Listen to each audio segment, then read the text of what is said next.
ਭਾਰਤ ਚੀਨ ਦੇ ਵਿੱਚ ਹਾਲ ਹੀ ਦਿਨਾਂ ਦੇ ਵਿੱਚ ਹੋਈ ਝੜਪ, ਉਹਦੀਆਂ ਵੀਡੀਓਜ਼ ਵੀ ਲਗਾਤਾਰ ਕਈ ਪੁਰਾਣੀਆਂ ਵੀ ਨੇ ਵਿੱਚ ਵਾਇਰਲ ਹੋ ਰਹੀਆਂ ਨੇ। ਹੁਣ ਖਬਰ ਇਹ ਆ ਰਹੀ ਹੈ ਕਿ ਤਵਾਂਗ ਦੇ ਵਿੱਚ ਝੜਪ ਤੋਂ ਬਾਅਦ ਚੀਨ ਨੇ ਤਿਆਰ ਕੀਤੇ ਹੈ 에ਅਰਕ੍ਰਾਫਟ। ਬਿਲਕੁਲ ਜੀ, ਜਿਹੜੀਆਂ ਵੀਡੀਓਜ਼ ਆ ਰਹੀਆਂ ਨੇ ਉਹ ਵੀਡੀਓ ਹਾਲ ਫਿਲਹਾਲ ਕਿਤੋਂ ਵੀ ਪੁਸ਼ਟ ਨਹੀਂ ਹੈਗੀਆਂ। ਕੇਂਦਰ ਸਰਕਾਰ ਨੇ ਕੋਈ ਵੀ ਪੁਸ਼ਟੀ ਨਹੀਂ ਕੀਤੀ। ਜਿਹੜੀ ਇੱਕ ਵੀਡੀਓ ਸਾਡਾ ਇੱਥੇ ਜਿਹੜਾ ਪੰਜਾਬੀ ਸੋਸ਼ਲ ਮੀਡੀਆ ਖਾਸ ਤੌਰ ਤੇ ਜਾਂ ਮੀਡੀਆ ਦਿਖਾ ਰਿਹਾ ਹੈ, ਉਹਦੇ ਤੇ ਵੀ ਡਿਫੈਂਸ ਦੇ ਇੱਕ ਮਾਹਰ ਨੇ ਦੱਸਿਆ ਕਿ ਨਾਰਥ ਈਸਟ ਦੇ ਵਿੱਚ ਜਾਂ ਇਹਨਾਂ ਜਿੱਥੇ ਇਹ ਝੜਪਾਂ ਦੇ ਦੱਸੇ ਜਾ ਰਹੇ ਇਲਾਕੇ, ਕਿ ਇਹਨਾਂ ਇਲਾਕਿਆਂ 'ਚ ਬਰਫ਼ਬਾਰੀ ਹੁੰਦੀ ਹੈ ਦਸੰਬਰ 'ਚ, ਤਾਂ ਉੱਥੇ ਬਰਫ਼ਬਾਰੀ ਕਿਤੇ ਵੀ ਨਜ਼ਰ ਨਹੀਂ ਆਉਂਦੀ। ਤੋ ਇਹ ਜਿਹੜੀ ਵੀਡੀਓ ਹੈ ਉਹਦਾ ਤਾਂ ਇਹ ਮਤਲਬ ਕਿ ਕਹਿ ਸਕਦੇ ਹਾਂ ਕਿ ਹੁਣ ਤੱਕ ਦਾ ਮਾਮਲਾ ਹੈ। ਰਹੀ ਗੱਲ ਕਿ ਦੇਖੋ 에ਅਰਕ੍ਰਾਫਟ, ਕਿਉਂਕਿ ਇਹਨਾਂ ਨੇ ਵੀ ਤਾਂ ਪੈਟਰੋਲਿੰਗ ਸ਼ੁਰੂ ਕਰ ਦਿੱਤੀ ਸੀਗੀ ਨਾ ਜਹਾਜ਼ਾਂ ਦੇ ਨਾਲ ਤੁਰੰਤ ਹੀ। ਇਹਨਾਂ ਨੇ ਵੀ ਇਹਨਾਂ ਦੇ ਫਾਈਟਰ ਜੈਟ ਨੇ ਉਹ ਵੀ ਉੱਡੇ ਆ। ਤੇ ਵੈਸੇ ਵੀ ਜੇ ਤੁਸੀਂ ਦੇਖੋਗੇ ਤਾਂ ਬੰਗਾਲ ਦੇ ਵਿੱਚ ਇਹਨਾਂ ਨੇ ਵੀ ਪੂਰਾ ਟਿਕਾਣਾ ਜਿਹੜਾ ਹੈ ਬਣਾ ਰੱਖਿਆ, ਪੂਰਾ ਜਹਾਜ਼ ਠੱਲੀ ਰੱਖੇ ਆ ਇਹਨਾਂ ਨੇ ਵੀ ਪੂਰੇ ਲੰਮੇ ਸਮੇਂ ਤੋਂ, ਕਿ ਉੱਥੋਂ ਬਹੁਤੀ ਦੇਰ ਨਹੀਂ ਲੱਗਦੀ। ਤਾਂ ਇਹਨਾਂ ਨੇ ਵੀ ਉੱਥੇ ਹਵਾਈ ਗਸ਼ਤ ਕੀਤੀ ਉਸ ਤੋਂ ਬਾਅਦ। ਤੇ ਇਧਰੋਂ ਜੇ ਤੁਸੀਂ ਦੇਖੋਗੇ ਤਾਂ ਹੁਣ ਇਹ ਖਬਰ ਆ ਰਹੀ ਹੈ, ਸੈਟਲਾਈਟ ਇਮੇਜ ਜਿਹੜੇ ਬਾਹਰ ਆਏ ਆ, ਇਹਦੇ ਵਿੱਚ ਵੀ ਕਿਤੇ ਨਾ ਕਿਤੇ ਇਹ ਗੱਲ ਕਹੀ ਗਈ ਹੈ ਕਿ 10 에ਅਰਕ੍ਰਾਫਟ ਜਿਹੜੇ ਉਹ ਇਹਨਾਂ ਨੇ ਤਾਇਨਾਤ ਕਰ ਦਿੱਤੇ ਸਨ ਇਸ ਝੜਪ ਤੋਂ ਤੁਰੰਤ ਬਾਅਦ। ਮਤਲਬ ਇਹ ਜਿਹੜੀ ਸਾਰੀ ਕਹਿ ਲਓ ਕਿ ਫੁਟੇਜ ਜਾਰੀ ਕੀਤੀ ਆ, ਇਹ ਕੀਤੀ ਹੈ ਮੈਕਸਆਰ ਟੈਕਨੋਲੋਜੀਜ਼ ਨੇ। ਤਾਂ ਇਹਨਾਂ ਦੇ ਮੁਤਾਬਕ ਭਾਰਤ ਚੀਨ ਬਾਰਡਰ ਯਾਨੀ LAC ਜਿਹਨੂੰ ਕਹਿੰਦੇ ਨੇ, ਕਿ ਉਹਦੇ ਕਰੀਬ 155 ਕਿਲੋਮੀਟਰ ਦੂਰ, LAC ਤੋਂ 155 ਕਿਲੋਮੀਟਰ ਦੂਰ ਚੀਨ ਦੀ ਮਿਲਟਰੀ ਐਕਟੀਵਿਟੀਜ਼ ਜਿਹੜੀ ਆ ਉਹ ਦੇਖੀ ਗਈ ਆ। ਤਾਂ ਚੀਨ ਇਸ 에ਅਰਪੋਰਟ ਦਾ ਇਸਤੇਮਾਲ ਮਿਲਟਰੀ ਤੇ ਸਿਵਿਲੀਅਨ ਪਰਪਸ ਲਈ ਕਰਦਾ ਹੈ, ਐਸਾ ਕਿਹਾ ਜਾ ਰਿਹਾ ਹੈ। ਤੇ ਇੱਥੇ ਚੀਨੀ 에ਅਰ ਫੋਰਸ ਦੇ ਫਾਈਟਰ ਜੈਟ, ਹੈਲੀਕਾਪਟਰ, ਡਰੋਨਸ ਜਿਹੜੇ ਆ ਉਹ ਤਾਇਨਾਤ ਕੀਤੇ ਗਏ ਸਨ। ਖੈਰ ਇਹ ਤਾਂ ਹੁਣ ਸਾਫ਼ ਹੈ ਕਿ ਜੇ ਇਹਨਾਂ ਨੇੜੇ ਨੇ ਤਾਂ ਉਹਨਾਂ ਨੇ ਵੀ ਕੋਈ ਹਿਲਜੁਲ ਕੀਤੀ ਹੋਏਗੀ। ਹੁਣ ਜਦੋਂ ਇਸ ਤਰ੍ਹਾਂ ਦਾ ਮਾਹੌਲ ਬਣ ਗਿਆ ਤੇ ਹਿਲਜੁਲ ਤੇ ਦੋਵਾਂ ਪਾਸਿਆਂ ਤੋਂ ਹੋਣੀ ਆ, ਸਾਫ਼ ਹੈ, ਸਪਸ਼ਟ ਆ। ਇੱਧਰ US ਦਾ ਵੀ ਇੱਕ ਬਿਆਨ ਆ ਗਿਆ ਇਸ ਮਾਮਲੇ 'ਚ, ਉਹ ਵੀ ਕਾਫੀ ਮਹੱਤਵਪੂਰਨ ਆ, ਕਿ ਪੈਂਟਾਗਨ ਦੇ ਜਿਹੜੇ ਪ੍ਰੈਸ ਸੈਕਟਰੀ ਆ ਪੈਡ ਰਾਈਟਰ, ਉਹਨਾਂ ਨੇ ਵੀ ਕਿਹਾ ਕਿ ਚੀਨ ਉਕਸਾਵੇ ਦੀ ਕਾਰਵਾਈ ਕਰਦਾ ਹੈ। ਅੱਛਾ ਚਲੋ ਠੀਕ ਆ, ਇਹ ਤਾਂ ਹੁਣ US ਤੁਹਾਨੂੰ ਪਤਾ ਹੀ ਇਸ ਤਰ੍ਹਾਂ ਦੇ ਬਿਆਨ ਜਿਹੜੇ ਉਹ ਦਿੰਦਾ ਹੀ ਆ, ਕਿਉਂਕਿ ਮਾਮਲਾ ਚੀਨ ਨਾਲ ਜੁੜਿਆ ਹੈ।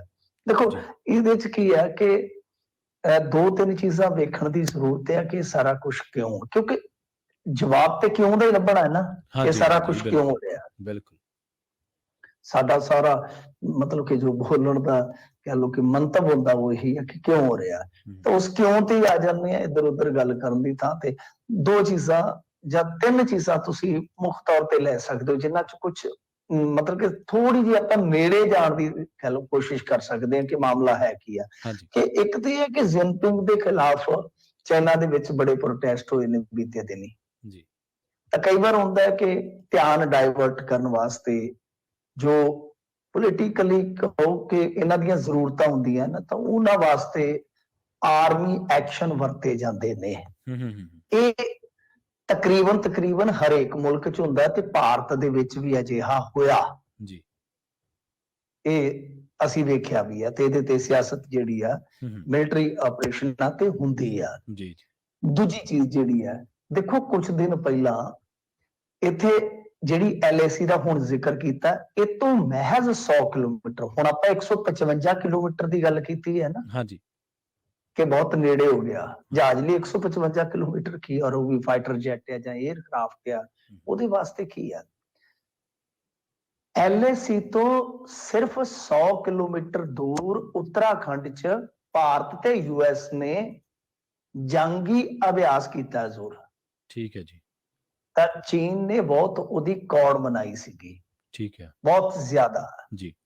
ਤੋ ਇਹ ਜਿਹੜੀਆਂ ਚੀਜ਼ਾਂ ਹੋ ਰਹੀਆਂ ਨੇ, ਇਹ ਜਿਹੜੀਆਂ ਚੀਜ਼ਾਂ ਅਸੀਂ ਮਤਲਬ ਕਿ ਦੇਖ ਰਹੇ ਹਾਂ, ਇਹਨਾਂ ਨੂੰ ਇਸ ਪਾਸੇ ਤੋਂ ਆਪਾਂ ਸਮਝ ਸਕਦੇ ਹਾਂ ਕਿ ਜਿਵੇਂ ਹੀ ਇਹ ਜੰਗੀ ਅਭਿਆਸ ਹੁੰਦਾ ਹੈ, ਕੁਝ ਉਹਨਾਂ ਦੇ ਇੰਟਰਨਲ ਪੋਲੀਟੀਕਲ ਮੁੱਦੇ ਜਿਹੜੇ ਆ ਉਹ ਉਹਨਾਂ ਤੇ ਹਾਵੀ ਹੁੰਦੇ ਆ, ਉਸ ਤੋਂ ਬਾਅਦ ਇਹ ਘਟਨਾ ਵਾਪਰਦੀ ਆ।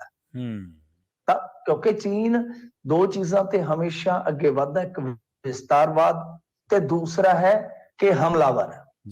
हमलावर हो जाना फिर पीछे हट जाना, हमलावर हो जाना पीछे हट जाना, थोड़ा कुछ गेन कर लेना, 20 फुट अगे आया फिर पीस वास्ते 10 फुट पिछे, तो 10 फुट उन्हें गेन कर लिया।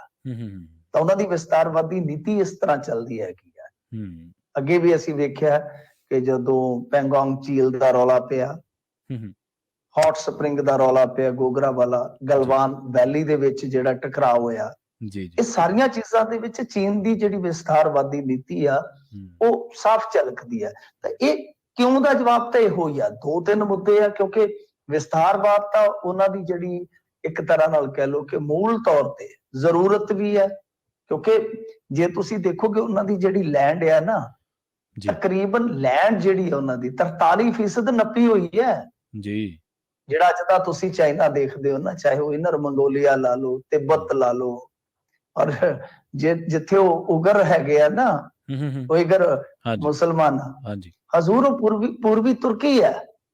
ਠੀਕ ਆ, ਉਹਨੂੰ ਉਹਨਾਂ ਦਾ ਮੂਲ ਜਿਹੜਾ ਹੈ ਨਾ, ਜਿਵੇਂ ਤੁਸੀਂ ਤੇ ਮੈਂ ਪੰਜਾਬੀ ਆ, ਜਿੱਥੇ ਵੀ ਜਾਵਾਂਗੇ ਅਸੀਂ ਕਹਿੰਦੇ ਨਾ ਪੰਜਾਬੀ ਓਰੀਜਨ ਸਾਡਾ, ਜਾਂ ਏਸ਼ੀਆ ਜਾਂ ਕੁਝ ਵੀ ਹੈ, ਤਾਂ ਇਸ ਤਰ੍ਹਾਂ ਜਿਹੜੇ ਉਇਗਰ ਨੇ ਉਹਨਾਂ ਦਾ ਓਰੀਜਨ ਜਿਹੜਾ ਹੈ ਉਹ ਟਰਕਿਸ਼ ਹੈ। ਠੀਕ ਆ, ਹਾਂਜੀ, ਤੇ ਉਹ ਉਹਨਾਂ ਨੇ ਸਟੇਟ ਬਣਾ ਰੱਖਿਆ, ਸ਼ਿਆਂਜਾਂਗ ਕਹਿ ਦਿੰਦੇ ਆ ਉਹਨੂੰ। ਤਾਂ ਇਸ ਤਰ੍ਹਾਂ ਮਤਲਬ ਕਿ ਇਹਨਾਂ ਨੇ ਤਾਂ ਬੜੀ ਲੈਂਡ ਜਿਹੜੀ ਗ੍ਰੈਬ ਕੀਤੀ, ਔਰ ਇਹਨਾਂ ਦਾ ਏਜੰਡਾ 2045 ਤੱਕ ਸਪਸ਼ਟ ਹੈ, ਤੇ ਕਹਿੰਦੇ ਕਿ ਰਸ਼ੀਆ ਤੇ ਵੀ ਹਮਲਾ ਕਰਾਂਗੇ ਅਸੀਂ। ਹਿਸਾਬ ਲਾ ਲਓ, ਨਾਲੇ ਬਹੁਤ ਕਲੋਜ਼ ਮਤਲਬ ਕਿ ਪਾਰਟਨਰ ਹੀ ਕਹਿ ਲਓ ਹੁਣ ਤਾਂ, ਇਹ ਅਲਾਈ ਤੋਂ ਵੀ ਅੱਗੇ ਸ਼ਬਦ ਹੁੰਦਾ ਪਾਰਟਨਰ। ਤਾਂ ਗੱਲ ਇਹ ਹੈ ਕਿ ਹੁਣ ਤਾਂ ਪਾਰਟਨਰ ਨੇ, ਤਦ ਵੀ ਇਹਨਾਂ ਦੀਆਂ ਜਿਹੜੀਆਂ ਮਤਲਬ ਕਿ ਜੇ ਤੁਸੀਂ ਆਕਾਂਖਿਆਵਾਂ ਦੇਖੋਗੇ ਤਾਂ ਕੁਝ ਇਸ ਕਿਸਮ ਦੀਆਂ, ਤਾਂ ਖੈਰ ਇਹੀ ਕੁਝ ਨਜ਼ਰ ਆ ਰਿਹਾ। ਤਾਂ ਜਦੋਂ ਹੁਣ ਇਹਨਾਂ ਨੇ ਜਵਾਬ ਦਿੱਤਾ ਇੰਡੀਅਨਸ ਨੇ, ਤਾਂ ਥੋੜਾ ਟਿਕ ਜਾਣਗੇ, ਪਰ ਇਹ ਟਿਕਦੇ ਥੋੜੀ ਦੇਰ ਆ, ਫਿਰ ਇਹਨਾਂ ਨੂੰ ਖੋ ਲੱਗ ਪਈ। ਜੀ ਜੀ।